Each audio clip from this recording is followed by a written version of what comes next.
Hey everybody, welcome back to HR After Dark, where we shed a lot of light on all these HR issues. Once again, I'm Marcia. And I'm Meghan. And today we're going to be diving into project-based HR solutions and how powerful that can be for businesses. Absolutely. I think this is going to be really fun. I can't wait. Me too. So this is the third service line that we've recently launched. We've always done projects, but we always used to categorize HR assessments on their own. And now we're blending them all into the same HR project category. So Great idea. let's unpack that a little bit. Let's do that. What do you want to start? Well, we've already talked about interim, about how that is filling a gap. Correct. We've talked about fractional, which is ongoing, hopefully. Complementary. And complementary. And projects are for really super small businesses, medium businesses, large corp. It could go across the board. Yeah. But they're designed to tackle those projects that, maybe you've been pushing off or maybe they're urgent and you just don't have the bandwidth to do them. So the funny thing is when I got into HR and I would always talk to people and go to their offices and there'd be that big stack behind them. I'm like, what's that stack? That's my projects. The things I'll eventually get to. Yeah. But I rarely do. And I never understood that. I'm like, well, if you can't get to them and there's a timeline, why aren't you just hiring somebody? But I think, again, cost. And I say, well, have you ever done a cost benefit analysis? And it's like, if you're supposed to get this stuff done, it's there every day. It's like this black cloud over your head. Have you really thought about if you put a budget together saying, hey, it should be 40 hours, like, why wouldn't you take some of your budget and do that? Totally agree. What kind of projects are you thinking? Oh, I'm talking about, well, right now, as you know, the economy is a little rough. So there's a lot of like RIF. And usually RIF is a lot of calculations and all. And usually it's very confidential. And so they don't typically like anybody in-house because they don't want the word getting out. So we'll do a lot of that kind of project work. Or even say, for example, AI. AI is hot and heavy right now. So how is that going to impact this company? And how is it involved with HR? And what should we be doing to become more of an AI-friendly environment? What does that look like? Nobody really knows those answers right now. True. And so maybe that's, they're doing their day-to-day. They need somebody to spend the time on the actual research behind it. You know what I'm hearing more than anything when it comes to the needs of our clients is the compensation work. Because I think we're at also a strange time that people, employees specifically, talk about their compensation in the workplace. It's crazy. Which never used to be a thing. And we've had more and more clients ask us to help them create salary bands and revise job descriptions and, consolidate JDs, whatever it is, and get everybody in a right place from a compensation standpoint. And I think people don't realize that. Listen, people want to try to stop all that. You're not going to be able to stop it. They're going to talk about their salaries. What you can do is you can educate them of how to do it the right way. Totally agree. Like go to your manager and say, hey, this is where I'm at. Don't start talking to your peers and saying, hey, what are you making? What are you making? It can get a little embarrassing for you as well. And so you want to do it where you're training your people how to have critical conversations, and there's a lot of stuff that's out there to help them out with that. But I think with the project work, it could be compliance, all the new laws and regulations. Is your handbook updated? Should be probably looked at every 6 months nowadays. Definitely. Too many changes. Wage transparency is becoming a big deal. We're like in New York City, you have to put your wage on there versus King of Prussia, you still don't. Well, when is that going to change? And when are you going to hold back and say, hey, here's what I'm looking at? Also too, right now, I think people are looking at, like, for example, projects around due diligence as well. We talked about that with the fractional side and the interim side. But I do think there's so many different projects to work on that are like out of the box thinking, like for training and development and talking to their senior people about succession planning. The list goes on and on. The problem with that is, so many, again, HR people like to hold on to things.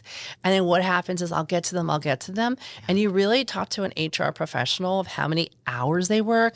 They're working probably 65 to 75 hours a week. And that's normal for them. And that's where high burnout comes from.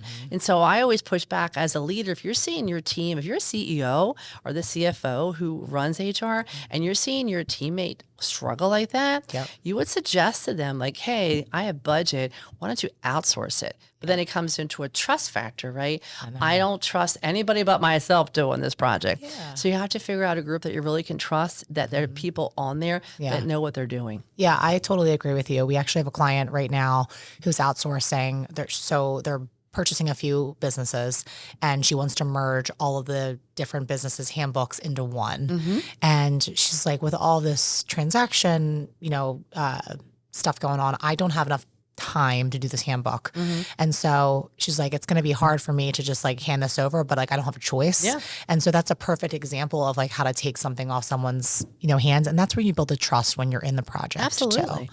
And if we bring out something that they didn't think about before to make them look good, Yeah. I always tell people when I go in, but especially HR, I'm like, I'm not here to take your job. Right. I'm here to make you look better.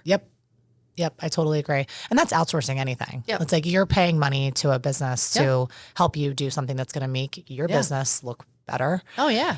And function function better. So And it makes you look good. Like it makes you you look good. be able to take on more projects and move up in your organization, knowing that you can alleviate some of these tasks without having a full-time equivalent. And I tell people, I'm like, why would you not do that? I know. What are you afraid of? Yep. What's missing? And then when they realize like, oh my God, this is great. I can get this done and this done. All CEOs do that. If you're building a company and you're the founder and you had to move up, in order for you to scale, you have to delegate. You have to trust your people. Yep. It's the same thing with HR projects. And to me, I'm like, why would not you use an outsourced group to do that? Even if you knew somebody on the side that does HR, great. Yeah. Whatever it takes for you guys. whatever it takes. It doesn't have to be like an organization. It could be somebody that you've worked with in the past. Yeah.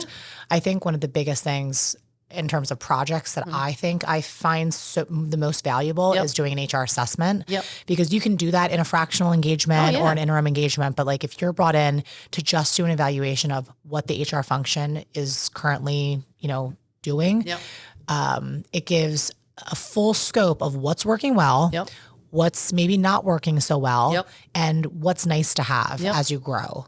And so that's why I love assessments, because it kind of gives you an oversight of how the business, because, HR is like the bread and like the foundation of like the business. Yeah. And so it kind of shows you how it's functioning and maybe where you need to tweak to get better. Well, again, I think projects is an interesting word. I think people are always like, do I have the money to do it? And again, I'm a big cost benefit person. To me, like, what are you missing by not having that project done? Is it adding value? Is it going to increase your bottom line? I mean, most of the time it is. That's why you have a project to do. But people forget to look at that. And sometimes, like, I don't know about you, but I used to have the power all the time at 10 o'clock at night. But now 10 o'clock at night to work on that project, I'm a little exhausted. It's tough. Well, there's long days and, you're out a lot. Yeah. We're all We're out a lot. We're all just, you're out a lot. You're out. No, you're out. You're out more No, than me. you're out. You're out. Oh, I like your jacket, by the way. Oh, I like your we're jacket. Our matching I like outfits. matching. It's Yeah. like the O'Connor Group blue. Yeah. Do. I did buy the whole team those blue suede jackets. Oh, did you? Last year because Oh, that's right. because I just haven't seen them wear them all the same day. I know. Well, just because it's like you identify with like the blue. The blue. I love the So blue. cute. So I like all right. leather. This is what we just gotta get back on track. I'm sorry. It's my fault. When do we ever do that? Stop it. I love We HR have so much projects. fun. Well, we are actually being really cautious tonight. It is HR after dark. I'm just having coffee. Yeah, Maybe it's to keep me up. I have. Whatever that will. was, but it's Yeah. gone now. It's so. gone. So let's. You can gulped it, by the way. But that's, Well, it was good. So okay. I deserve it. Yeah, we all do, honey. So going back to our HR projects. Well, there's only so much you can say about them, right? Yeah. I do think, what we're trying to do, we're trying to revamp ourselves out there, let people know, like, don't be so afraid of HR. Like, like it's there. It's a necessary evil. You need to have it. You need to have compliance and make sure you have the right people on it. And sometimes, I don't know if they're always the right people for it. And that's where we come in and really help them out with that. I mean, think about it. We've coached HR managers as well, and we've helped them with their projects that way because they didn't know what they didn't know. I love a good coaching session. Yeah.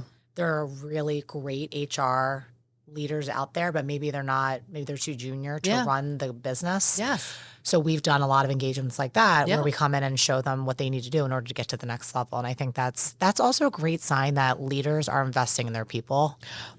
It is. Love that. For a point there. Yep. But when I hear a CEO who's got a really rapidly growing company and this person has only 7 years and they're only paying them this amount, my radar goes up. I'm like, oh, do they know what they need to know? Because more likely they don't. Correct. And so I bet you if we did an assessment and came in there, they would realize that they're missing an awful lot. And they're probably great people. Yeah. They just don't know what they don't know. Well, maybe they need an interim solution then. I think they do. Actually, and that's a where we coaching come session. along. It's Hey, exactly. how do you contact us?